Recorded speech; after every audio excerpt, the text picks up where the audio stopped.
ঢাকা সফরে এসেছেন মালয়েশিয়ার প্রধানমন্ত্রী আনোয়ার ইব্রাহিম। আগস্টে অন্তর্বর্তীকালীন সরকার ক্ষমতা গ্রহণের পর এই প্রথম কোনো সরকার প্রধান ঢাকায় এলেন।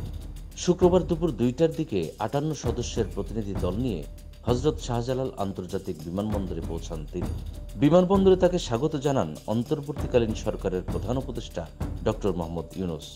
এরপর সেখানেই সংক্ষিপ্ত বৈঠক করেন তারা।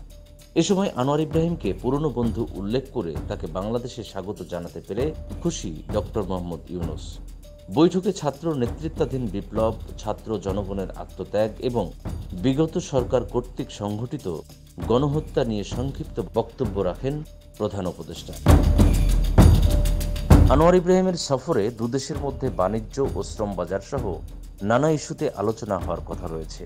যেহেতু বাংলাদেশের জনশক্তি রপ্তানির অন্যতম বৃহৎ বাজার মালয়েশিয়া, ফলে এই বিষয়টি মালয়েশিয়ার প্রধানমন্ত্রীর সঙ্গে অন্তর্বর্তী সরকারের আলোচনায় বিশেষ গুরুত্ব পাবে বলে ধারণা করা হচ্ছে।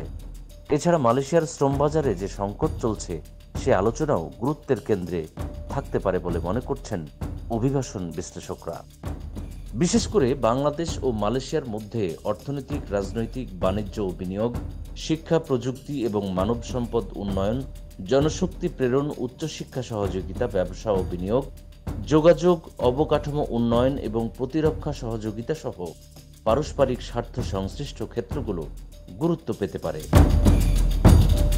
আনোয়ার ইব্রাহিমের এই ঐতিহাসিক সফরের মধ্য দিয়ে বাংলাদেশ ও মালয়েশিয়ার সম্পর্ক নতুন উচ্চতায় পৌঁছবে বলে মনে করছেন সংশ্লিষ্টরা। নিউজ ডেস্ক, আমাদের সময়।